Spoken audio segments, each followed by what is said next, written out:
friends. I hope you're doing well. My window is making some rainbows on me right now, so excuse that. But happy Saturday. Today is February 1st, and I wanted to try a little, I was gonna say challenge, but I feel like it's not really a challenge.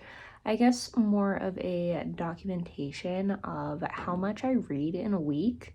I've seen, I think mostly like Instagram reels, kind of documenting the same thing for other people, and I wanted to turn it into a video. My schedule at work changed recently. It used to be 8 a.m. to 4 p.m. Monday through Friday in the office every day.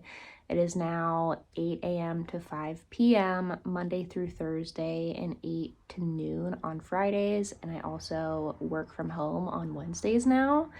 And I'm not sure if that schedule change has increased or decreased how much I am reading. I was really worried that the whole getting done an hour later than normal would really have an impact on like how much free time I felt that I have, but I don't think that it's been that crazy of a difference, which is good.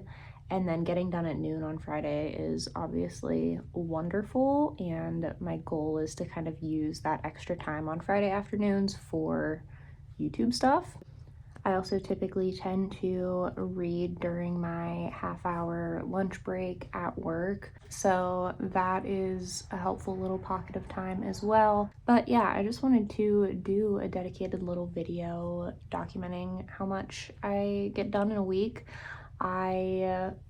What was I gonna say? I just completely lost my train of thought. I document my reading and how many pages I get through in a day on Goodreads and Storygraph, but I've never like totaled it all up. So that's what we're gonna do this week, and I figured we could chat a little bit about the books that I am reading throughout this video. I have two books that I would like to get through this week. Those are The Bluest Eye by Toni Morrison and Bibliophobia by Sarah Chihaya. These books are kind of connected, related. Bibliophobia is a memoir about the way that literature affects people's lives, and it talks a lot about Sarah Chihaya's experience reading The Bluest Eye when she was young, and how this book became a life ruiner for Sarah Chihaya and just completely changed the way that she sees the world, and it just kind of sparked her love of literature. I've read a couple Toni Morrison books already. I read Sula in 2022, Song of Solomon in 2023, and Beloved right around this time last year in 2024 actually. So I already knew that The Bluest Eye was the book that I wanted to read from Morrison next, and I figured now was a perfect time with Bibliophobia coming out shortly. It comes out on February 4th, so it'll already be out by the time this video goes up. Random House did send me this arc of the book, so thank you to them for that. This is probably my most anticipated release of the year so far, and I cannot wait to get to it. So I already started The Bluest Eye today. I read for about 40 minutes before lunchtime, and then I took a little nap, ate some pasta, and read for like an hour and a half this afternoon. I got to page 96, and I think this book is only around like 215 pages, so I'm about halfway through already. Morrison's writing, as always, is gorgeous. This is her debut novel, and it is just as skillful and beautifully crafted as the other books of hers that I've read previously. So I'm really excited to keep going with this. It is about a young girl named Pekala. She's Black, and she prays every night to wake up with blue eyes. And the book is really just talking about beauty standards, especially like racialized beauty standards, and how race and class and gender all kind of intersect. And I know in the foreword, Morrison was talking about how all of these different events occur in Pekala's life to eventually break her. She's gone through some pretty difficult scenes already with family members and some kids from school, and There is a part at the beginning of the book that is foreshadowing something that happens eventually that sounds awful, so I'm not gonna give any spoilers for that. As I always say, you don't need me to tell you how wonderful a writer Toni Morrison is. So yeah, we're at 97 pages so far for today. I do have plans to go out to dinner, so I don't know that I'm going to be reading any more today. I forgot. I have talked in some previous videos about how I kind of like to have different books for different times of day. And just last night, I started the first volume of The Diaries of Anais. This is a book that I have had on my TBR for a really long time. I've only read one of her like books. That's a lie. I've read two, Delta of Venus and Stella. And I see so many quotes and things from her diaries, so I decided to pick it up as my like before bed read. I feel like a diary or a short story collection or an essay collection, those are all really good choices to like have on your nightstand because you can just like dip in and out of them. You don't have to worry about like really following a plot throughout the book, so it's nice to just read for that like half hour before you fall asleep. I didn't get very far in this last night. I only got to page 6 or 7, but if I do any more reading today, it will probably be from this after I get home later on tonight. So yeah, this is what we're working with for this week. I don't have a ton of plans tomorrow. I know I'm going to be visiting my sister with my parents after dinner, so I'll be not reading then, but I don't really have much going on during the day tomorrow on Sunday, so I have a feeling I'm gonna be able to potentially finish the Bluest Eye. We shall see if I can keep up the same pace that I had today. But yeah, I think that's all that I have to say for now. I will let you guys know if I read any of that diary tonight, and we'll see if my final page count for the day changes. Okay, I lied, I'm back. Funnily enough, I had gotten a notification from UPS that I had a package being delivered to me today from Random House, and I wasn't sure what it was, and it was delivered while I was sitting here talking to the camera. I just went down and got it, and it is the finished copy of Bibliophobia. I am obsessed with these PR boxes that they do for these books. I feel so grateful to receive these packages. Like, it is still so mind-blowing to me that people just send me books. So let's open this. I'm gonna try not to dox myself here.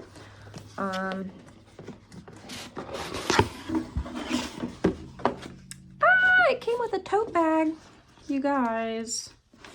I'm so excited. We have our little letter talking about the book. Let me read you just a little paragraph from this so you guys know what we're going to be getting into later on this week. This letter says, Bibliophobia is a memoir that dives into the highs and lows of a life built around reading, writing, and grappling with depression. Exploring what it means when a book truly ruins you. Bibliophobia is more than a love letter to books. It's a reflection on the way reading can shape, heal, or challenge us in ways we never anticipate. That was a tongue twister for no reason. Sarah describes such a book as a life ruiner, the kind that imprints itself so deeply it shapes who you are and how you see the world. Hers was The Bluest Eye by Toni Morrison, which became a talisman for her in high school when its electrifying treatment of race exposed Sarah's deepest feelings about being Japanese American in a predominantly white suburb of Cleveland. So yeah, she talks a ton about The Bluest Eye, and I'm just so glad that I'm gonna have the experience of reading both of these books one after another. This is incredible. Bibliophobia, an acute literal fear of books, a generalized anxiety about reading in people who have previously experienced profound, perhaps too profound, attachments to books and literature. Oh my god. I'm gonna use the crap out of this. Next time I go to the bookstore, this is absolutely coming with me. All of my other tote bags can retire. Of course, we also have the finished copy of the book. Oh my gosh, so pristine, so stunning. I probably will still end up reading the paperback arc that I have, just because, I don't know, I feel like that is easier to hold and I can keep this one like really nice. So yeah, I'm so excited. I know they're also kind of doing this hashtag Life Ruiner campaign. They posted some employees on their Instagram like talking about their Life Ruiner books. And we've got some blurbs here from Hwasu, Elif Batuman, and Tori Peters. What a lineup. That was very serendipitous timing. Thank you so much to Random House for sending this over. And yeah, I can't wait to see what we get up to this week. I just wanted to show you guys what I have done with all of the boxes that I've gotten for these books. I have put them on my bookshelf. I used to have them like facing out like on the bottom shelf here, but it took up so much space. And I was sitting here the one day and I was like, I could do it like this since the sides of the shelves are open. So now we have this. I'm gonna have to figure out where I want to put the Bibliophobia one. I might have to switch some things up here, but yeah, I just thought that it was like a really fun way to display these, and I actually keep my advanced copies in these boxes, and then I'll put the finished ones on my actual shelf, like on display.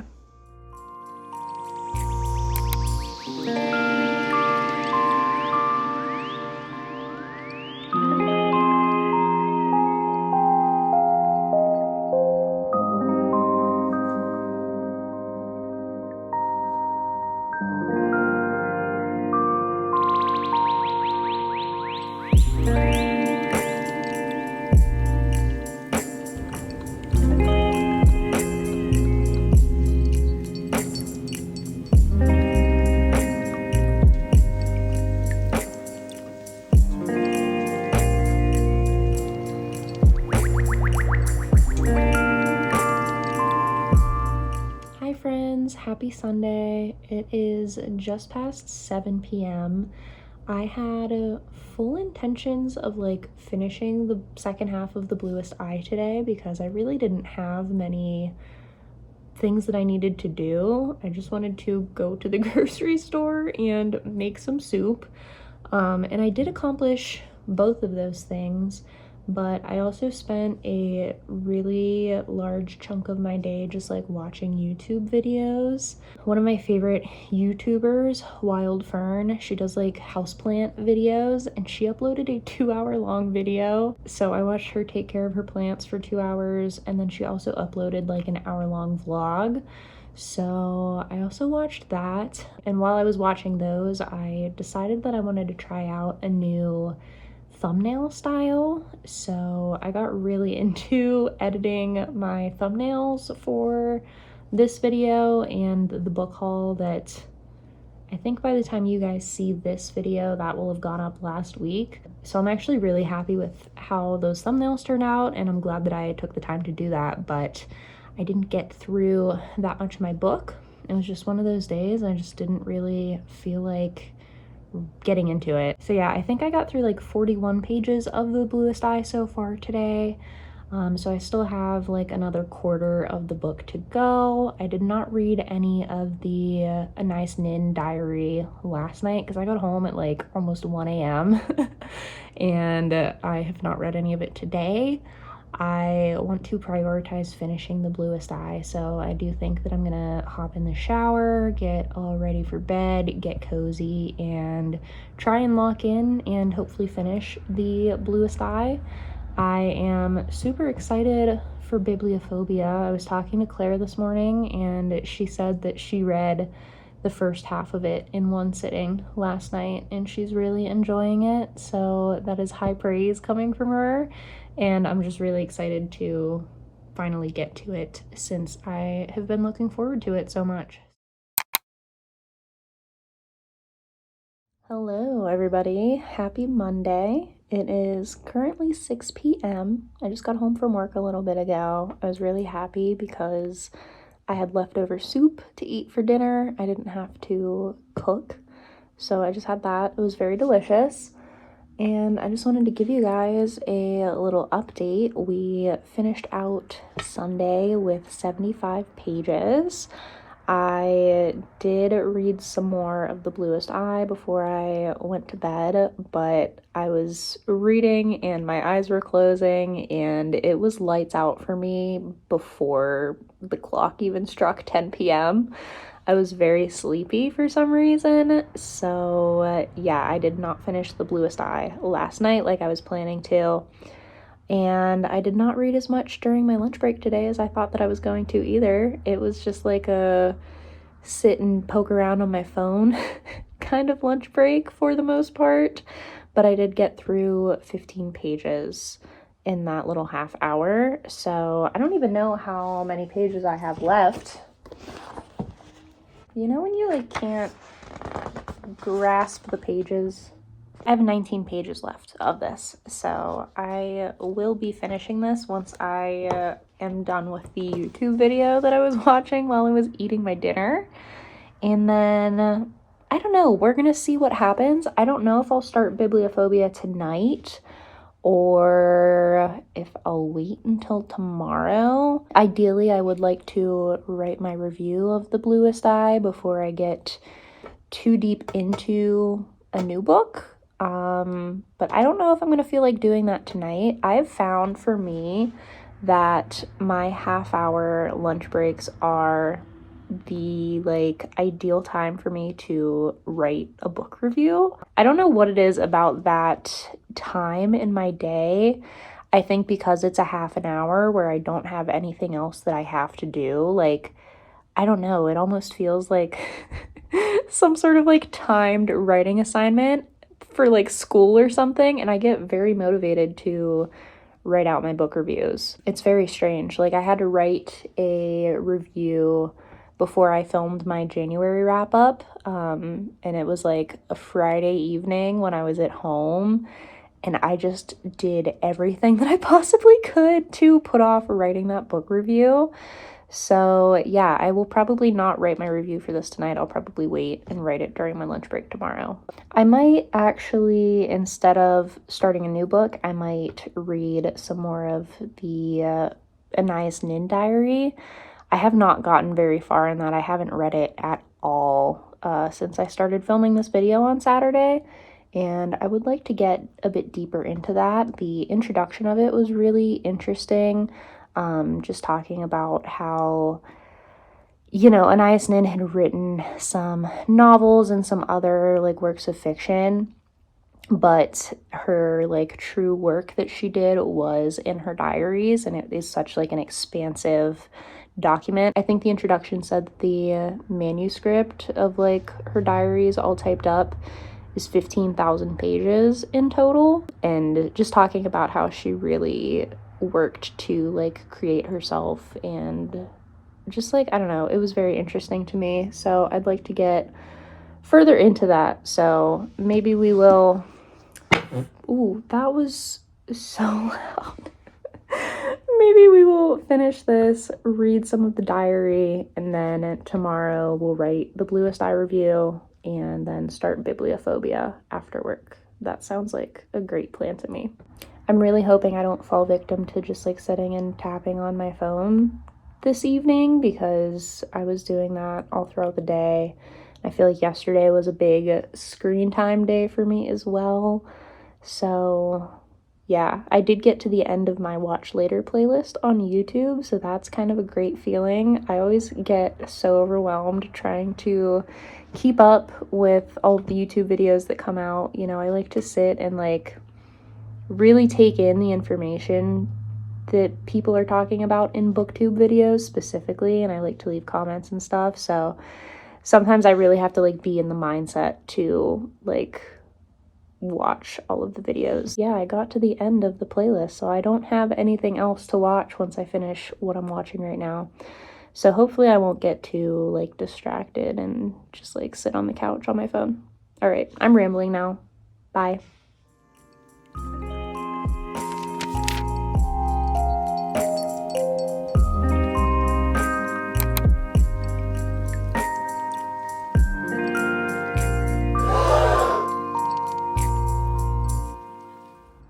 Hi friends, long time no talk. Today is Wednesday.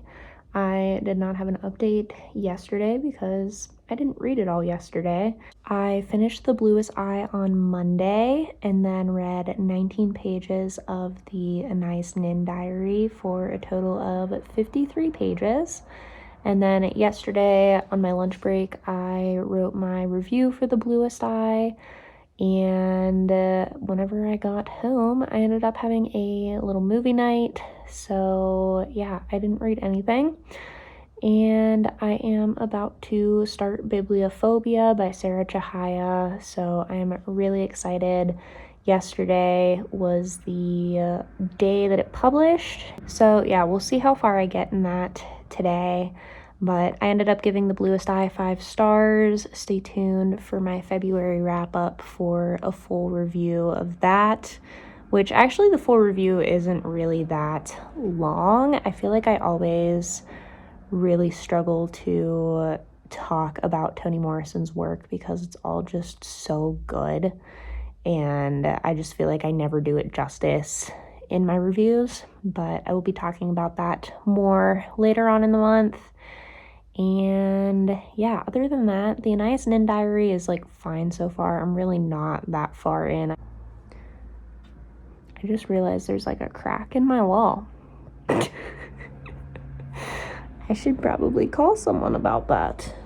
Yeah, that doesn't seem good. Okay, anyways, the Anais diary is fine so far. I feel like we're still kind of finding our footing with that. She's talking about meeting Henry Miller, which I don't really know much about him. I know that they had a relationship, but yeah, that one is just kind of like me picking it up whenever I have a chance before bed. I did want to mention too, I just watched a video the other day from Bibliophobia. It was like a little 2-day reading vlog, and she was talking about how the goal of the video was not necessarily to like read the most and like fly through a bunch of books for the sake of the video. And I wanted to, I guess, kind of clarify that like that is also the situation with this What I Read in a Week video. I am not doing anything differently than I would if I was not filming, if that makes sense. I'm not trying to like read more because I'm filming this week. I'm just doing what I normally would. So yeah, this is like a very typical week for me. I don't have anything crazy going on, so we're just gonna see what naturally happens. Look at this crack in my wall, guys. It's usually covered by my curtains, and I moved the curtains so that I could prop my phone up on the windowsill, and I realized it's like really messed up, so that's kind of concerning.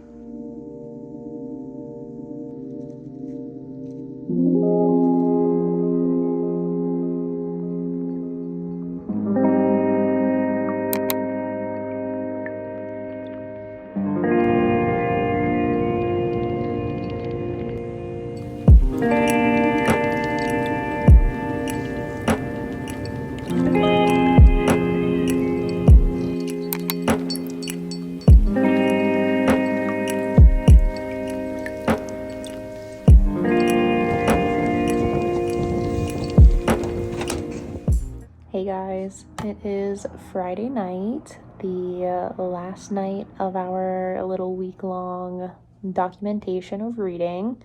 I just finished Bibliophobia by Chihaya, and I ordered some noodles for dinner. I need to gather my thoughts on Bibliophobia still.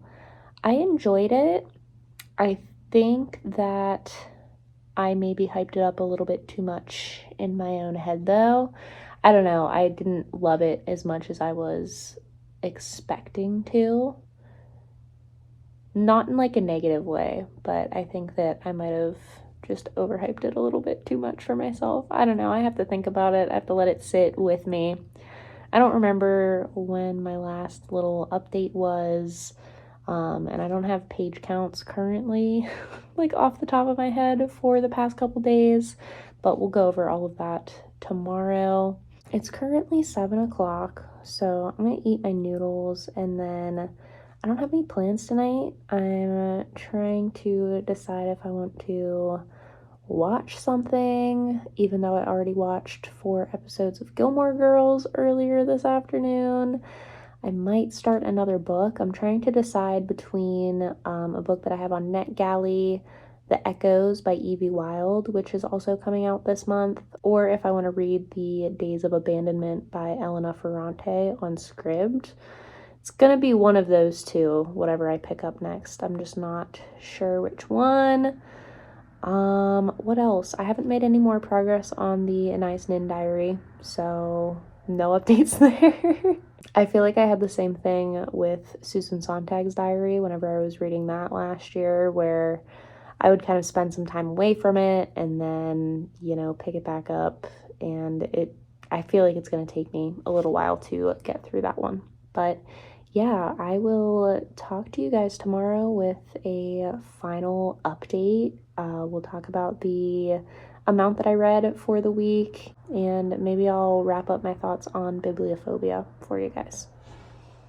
Those phrases you could think of can be found in a book within this.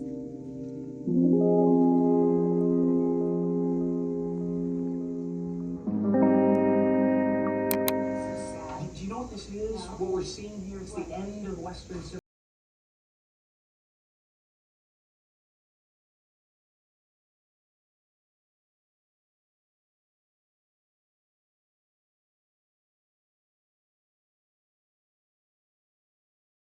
I'm back. It has been a full week since my last update here. I meant to come on and wrap things up the day after, and then I just never did it. Also, ignore how inflamed the skin around my nose is. I thought that I had a breakout. Turns out it's perioral dermatitis, so waiting to get some antibiotics for that, but I'm trying not to put anything on it for the time being. Anyways, dermatology aside, I just wanted to, chit chat a little bit about what we got up to in this week, give you my final numbers, tell you my thoughts on the books that I read, and we'll be done. So on Friday, I finished Bibliophobia. I read 57 pages. And I started The Echoes by Evie Wyld, which is a NetGalley book that I have that is coming out on February 18th, I believe. It is being published by Knopf, so thank you so much to them for the copy of that. I read 41 pages of that, if I didn't say so. So our total was 98 pages for Friday. And then I did decide to keep track on Saturday how many pages. I don't know if that would technically be considered a week and a day or a full week. My math skills are being confused by that. Is Saturday to Friday the week or Saturday to Saturday? I don't know. Anyways, I actually ended up finishing The Echoes on Saturday, so that was 158 pages of that book that I read. Throughout the day, I was actually very enthralled by that story, so we finished that. So in total, I finished 3 books, The Bluest Eye, Bibliophobia, and The Echoes. I ended up deciding to DNF the Anais diary, and I will return to it at a later date. I just was not wanting to pick it up, so I decided to pause that. I think that I'm going to be reading Bad Behavior by Mary Gaitskill for some short stories before bed. And my total page count for the week was 630 pages. So yeah, it's really interesting to me how my reading habits change even from week to week. I mean, it's been a full week since I documented my reading, and I have only finished The Days of Abandonment by Elena Ferrante since last Saturday. So yeah, things fluctuate. We went from finishing 3 books in 1 week to 1 book in 1 week, and that's just how it is sometimes. Before we go, I just wanted to kind of wrap up my thoughts on the books that I read. I know I said that I wasn't going to do that until my February wrap up, but I want to talk about them, so we're going to. We have The Bluest Eye by Toni Morrison. 5-star read for me, as most of her books have been. I am still in shock that that was a debut novel. I mean, she just never fails to create these super harrowing stories. By the 5th page of that book, my jaw was on the floor. She sets up the story with the like Dick and Jane, like that like old time like children's book structure of like this brother and sister, and they kind of have this like perfect little family, and kind of deconstructs it. She uses it to frame the struggles of Pekala, the main character, as well as her family, and I thought that that was a really genius way to kind of set the story up.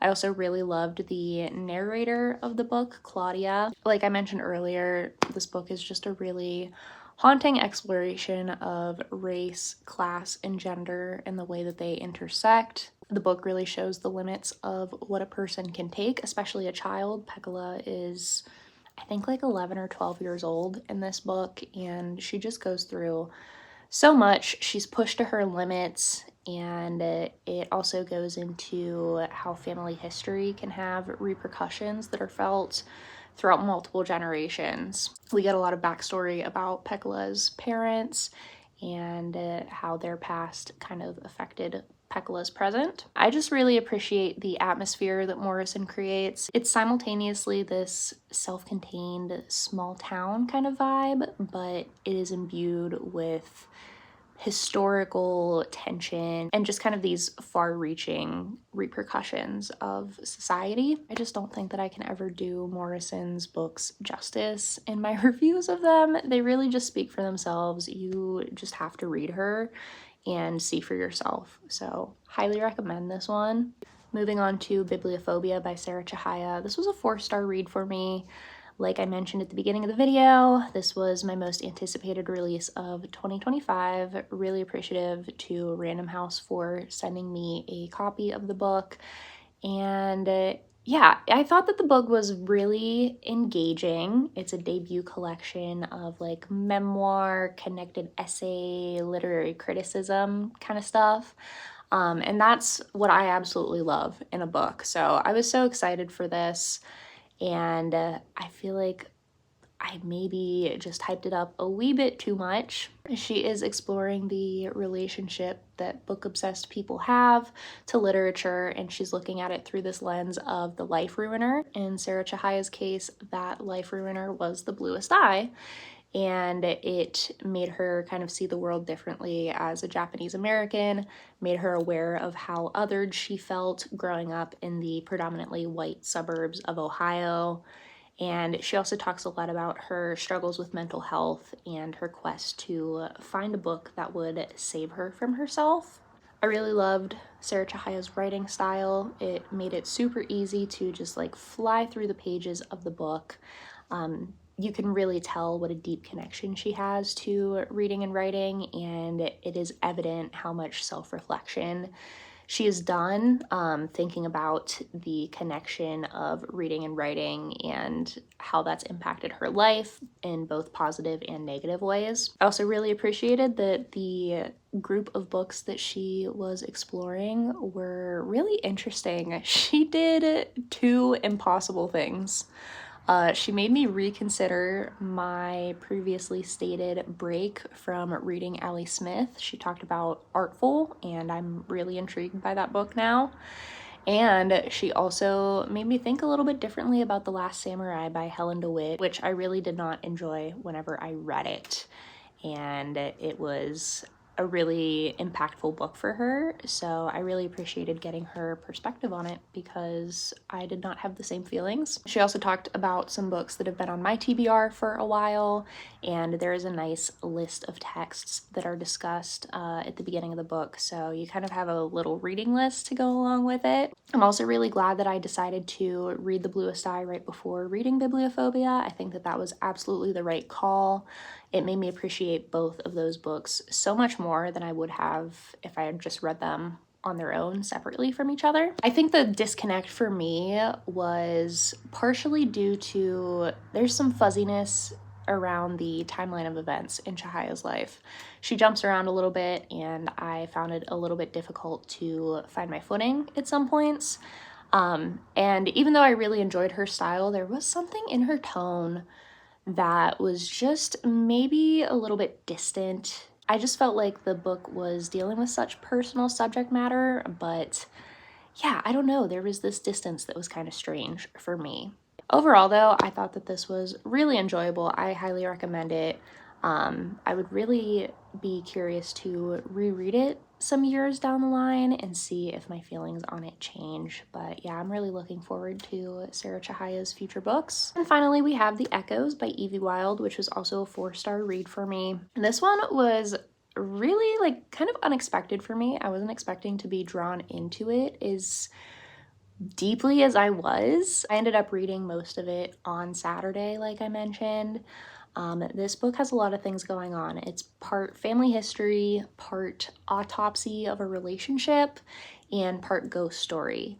And even though all of these moving parts sound like a lot, I thought that they really worked together and made for a really compelling book. So we start out by following Max. He is a recently deceased writer who is now a ghost, and he is pretty much stuck in the apartment that he shared with his longtime girlfriend, Hannah. Her family life was always kind of a mystery to Max, and the chapters end up alternating between Max's perspective as a ghost, Hannah's perspective before Max passed away, talking about their relationship. And then we also get one chapter each from Hannah's family members, talking about her childhood. So yeah, sounds like a lot, but once you kind of settle into the flow of things, I really enjoyed that like puzzling together of Hannah's life. I thought that it was a really compelling way to move the story forward. I did think that Hannah's family history was the most gripping part of the story. I thought that Max's kind of role in Hannah's life and just the plot surrounding their relationship, it just wasn't as fleshed out to me as the family stuff was. And Max just didn't seem like he was as strong of a character as Hannah was and as her family members were. The ghost thing was something that I was kind of unsure about going into this, but I actually thought that that was a really effective way to demonstrate this kind of core part of Hannah and Max's relationship, which is that they don't truly know each other. You can never fully know someone and fully know their history. So even though that was kind of the weaker plot line to me, I thought that it was a really good device. There are a lot of heavy topics in this book, so just be aware of that if you decide to pick it up.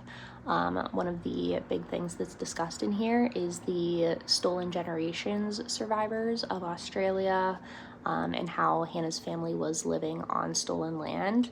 This was my first time reading about that topic, and I would be curious to know how like Indigenous folks feel like this was handled. I don't feel like I'm educated enough to like have a full opinion on it, so I'd be curious to get some other perspectives on how that aspect was handled.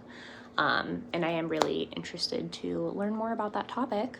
So yeah, it was a pretty solid book overall for me.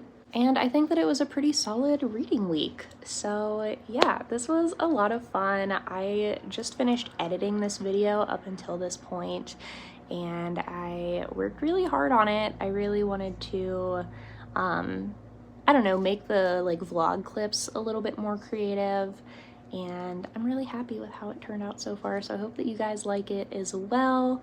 Let me know what you've been reading this week, if you've been in kind of a slump or if you've been blazing through the books. I would love to know, and I will see you guys in the next one. Bye!